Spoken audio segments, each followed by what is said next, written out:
بسم الله الرحمن الرحیم.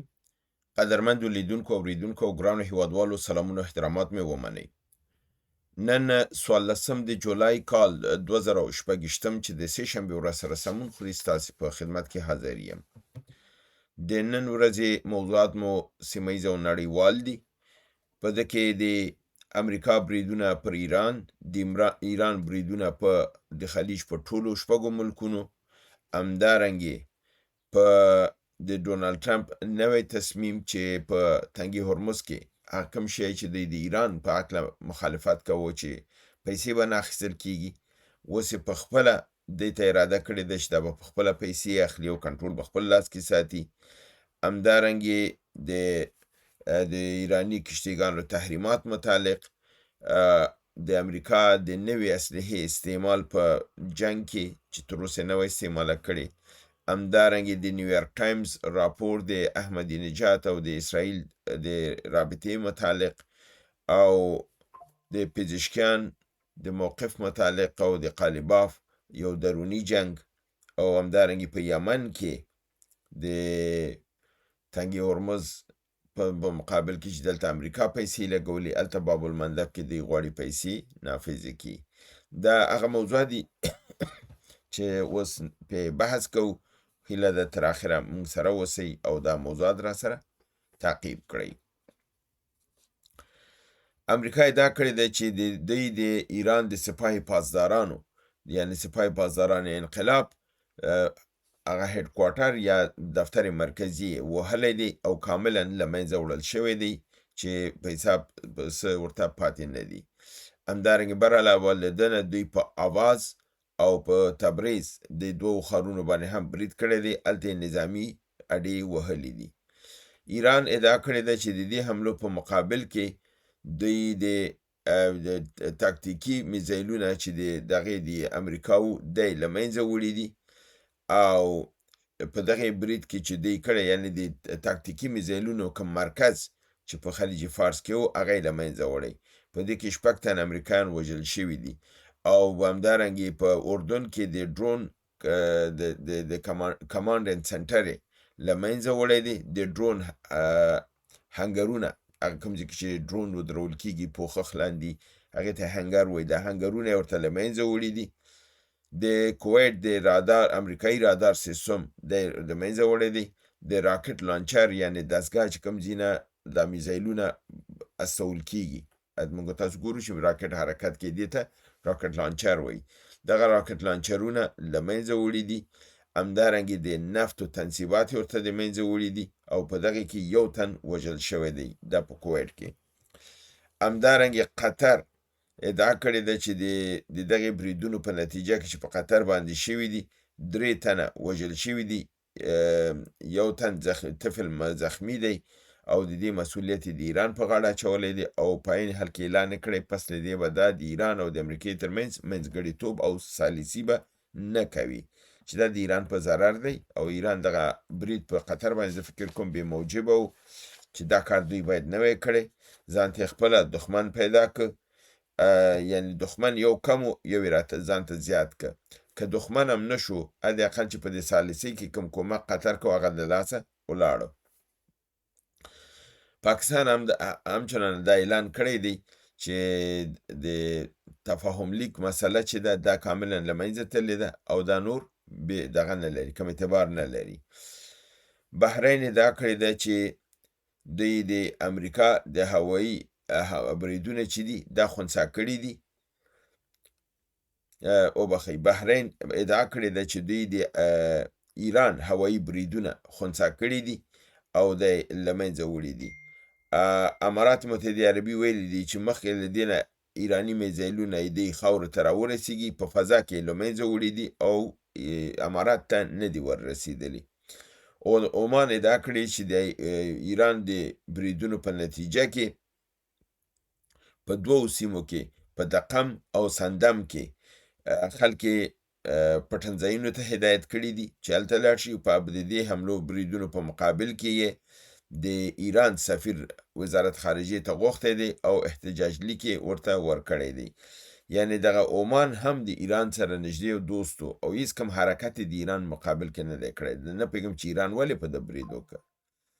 دغه هغه زمونږ انتقاد دی چې ایران لګیا دی په یوازې دی چې دوستان جوړ کړي.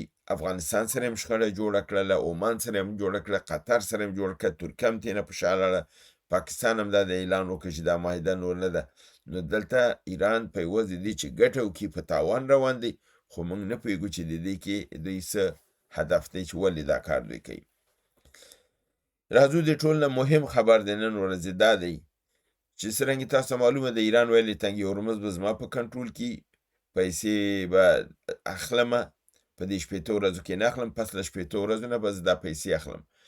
او اروپایانو امریکایانو اکثره ممالکو دا ویلي چې دا درست نه دی، دا پیسې به نه اخیستل کېږي. تنګه هرمز باید څنګه چې پخوا پیسې نه اخیستل کېدلې نه دی اخیستل کېږي، دا د هغې غوښتنه وه.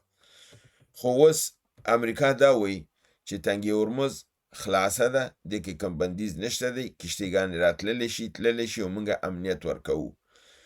خو دی ویلی دی چې موږ دا تحریم او بندیز چې دی محاصره چې ده دا دوباره د سره نیسو، خو صرف د ایران لپاره. هغې ته نوم ورکړی دی ایرانین بلاکیټ، یعنی صرف ایران بندوو، نور ملکونه نه بندیږي. ایران به بندیږي، ایران ته به نه کشتۍ ځي، نه د ایران نه به کشتۍ راځي، بلکې نورو ملکونو ته به کشتۍ ځي. د هغې امنیت او ضمانت به امریکا کوي او د دې په مقابل کې د امریکا به پیسې اخلي. اوس هماغه پیسې چې د ایران لپاره حرامې وي او غلطې وي، اوس امریکا اخلي. ایران خو 2% اعلان کړی و، 1% نه 2%، یعنی په هر 1 میلیون بیرل باندې د بیرل په سر $1 اعلان کړی و. دوی اعلان کړی دی چې 20% به دوی اخلي، یعنی ایران په کال کې 130 میلیارده جوړېدلی چې ایران کم پیسې اخیستلې. امریکا چې کومې پیسې ادعا کوي چې دا به اخلي د دې ځینې د عربي ملکونه، دا 800 میلیارده ډالره به د کال دې نه جوړېږي. یعنی د ورځې 2 میلیارده به دا اخلي چې 200 میلیارده دې نه جوړېږي. متبقي به د LNG د ګیس د قطر چې دی د هغه نه به جدا اخلي، مجموعاً ټول 800 میلیارده جوړېږي. نو تاسو وګورئ چې ایران ته د 2% اجازه نه ورکوله او بهانې ورته نیولې، خپله اوس 20% اخلي چې 800 میلیارده ډالره کې، یعنی څه کم 1 تریلیون ډالر اخلي. دا د دوی هغه عدالت، دا د دوی هغه مساوات چې بل ته شي حرام شي چې ځان ته شي بیا حلال شي. او دیم ویلی دي چې دا د سر د نن نه نافذ العمل دی. یعنی دغه اوس چې د کشتیګانې ځي راځي، پرون په حدود 33 کشتیګانې تیرې شوي دي. نو دغه د 33 کشتیګانو چې ځي دا به امریکا وایي دا دغه به کوي. او د ایران سیستم چې ویلی دی هغه بالکل قابل د منلو نه دی، نه د هغې اټارټي منو، نه هغه اداره منو، نه څوک. او هر څوک چې هلته رپورټ ورکړي هغه به امریکا ته دغه به حساب مظنون وي. او په عین حال کې کوم مملکت چې امریکا ته د پیسې ورنکړي هغې کشتۍ ته به هم د اجازه نه ورکوي. یعنې اوس امریکا په زوره دا پیسې د سیمې نه اخلي، ترلاسه کوي. نو د تنګي هرمز دغه خپل په اختیار کې دی نیسي او ویلی دی چې د دې کنټرول به هم دی لاس کې دی، به ګارډین یعنی ساتونکي دی تنګي هرمز وي او د امنیت او دا به د ټول کشتیګانو ته ورکوي. او په مقابل کې به دی هر کشتۍ نه 20%، یعنی که 100 میلیونه بیرله په کشتۍ روان کړي د هغې د 20 میلیونه بیرلو دغه تېنه دی اخلي، 20% تېنه اخلي، در حال چې ایران 2% اخیستل. نو دا ډېر زیات تفاوت دی چې دی راوستی دی. همدارنګې امریکا د لومړي ځل لپاره په دې جنګ کې 2 ډرونونه مختلف، یو په نامه د ایریل ډرون او یو په نامه د سی ډرون، یعنی سی سرفیس ډرون ورته وایي، دی استعمال کړي دي. د دې په نتیجه کې بندر عباس کې کشتیګانې وهلي دي.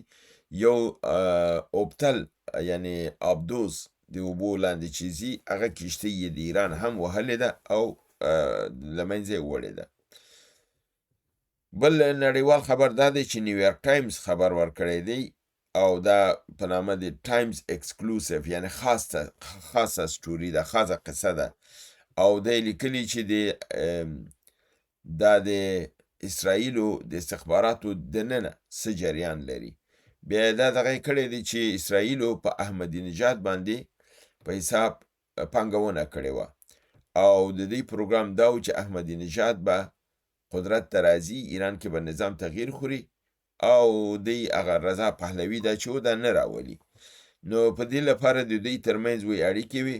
په 2023 کې په ګواتمالا کې د اسرائیل او د احمدي نژاد ترمنځ لیدنه شوې وه او په عین حال کې د موساد مشر د اسرائیلو د موساد یعنی د استخباراتو مشر د احمدي نژاد سره لیدنه کړې وه او په دې موضوعاتو یې سره خبرې کړې او دا په نامه د کلایمیټ کانفرنس یعنی د اقلیمی تغییر په نامه چې کنفرانس جوړ کړی دی. اصل برنامه دا و په دې باندې کار شوی دی.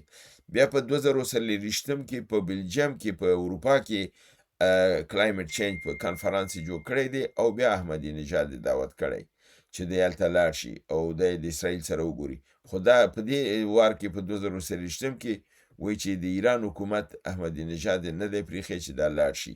خو بیا هم د دې ترمنځ وایي اړیکه دا وه چې دی به په 2015 کې چې هغه په جون کې 12 ورځې جنګ وشو، هغې کې پروګرام د دی دا و چې مشران به ووژل شي، خلک به قیام وکړي، احمدي نژاد به پای رئیس جمهور راشي او نظام به بدلون پیدا کړي.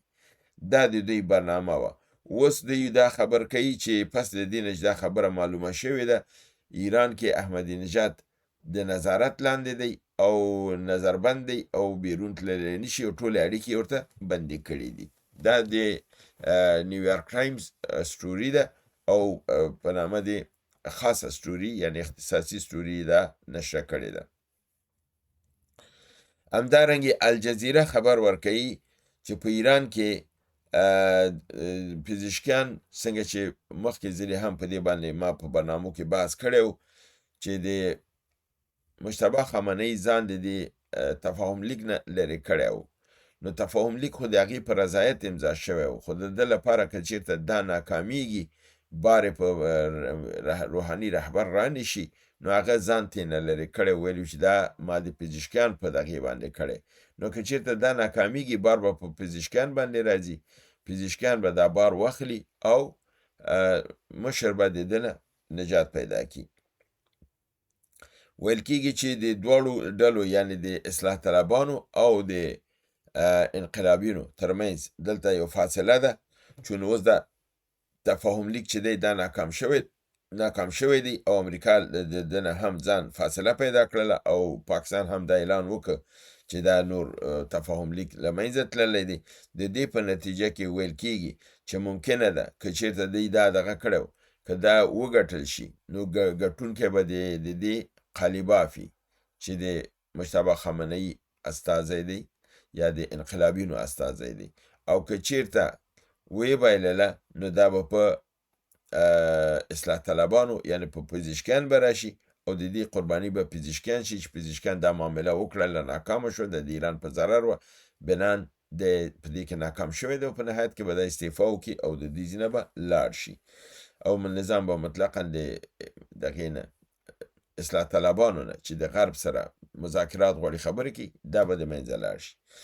همدارنګې یمن سعودي ته خبرداری ورکړی دی چې د سنا په میدان هوایي باندې چې کوم دوی برید کړی دی د دې په نتیجه کې کوم اوربند چې دی عربستان سعودي او د یمن ترمنځ دا له منځه تللی دی او بل اعلان هم دا کړی دی چې که امریکا په تنګ هرمز کې پیسې اخیستې شي نو موږ ولې په باب المندب کې وانخلو، که کوم ورځ نه چې امریکا په تنګ هرمز کې پیسې شروع کړي موږ به په باب المندب باندې په هر کشتۍ چې تیریږي را تیریږي پیسې به اخلو. د هغه وایي چې دی په میلیارډونو ډالر د دې نه امریکا ته وړلی شي، ولې موږ د امریکایو د دې کشتیګانې چې راځي میلیارډونه ډالر ترې وانخلو چې خپل ملک جوړ کړو. نو بنان دوی دا تصمیم نیولی دی چې دوی به د دغې په مقابل کې ودرېږي د غربي کشتیګانو او د دوی نه به دغه ټکس یا باج به اخلي او دا پیسې به دوی ترلاسه کوي. چې وګورو چې که د دې مقابل کې امریکا خپل پروګرام کنسلوي یا د دې په مقابل کې هلته جنګ ته ځي او دلته به پیسې اخلي هلته به جنګ ته ځي چې تر څو د یمن د دغې مخه ونیسي. دا زموږ د نن ورځې سیمه ییز او نړیوال خبرونه چې تاسو حضور ته مې وړاندې کړل. هیله ده چې برنامه وګورئ، خوا کې دوستان سره شریکه کړئ. تر بل برنامې چې تاسو حضور ته حاضرېږم تاسو په لوی پروردګار د عالمیانو سپارم، وما علینا الا البلاغ.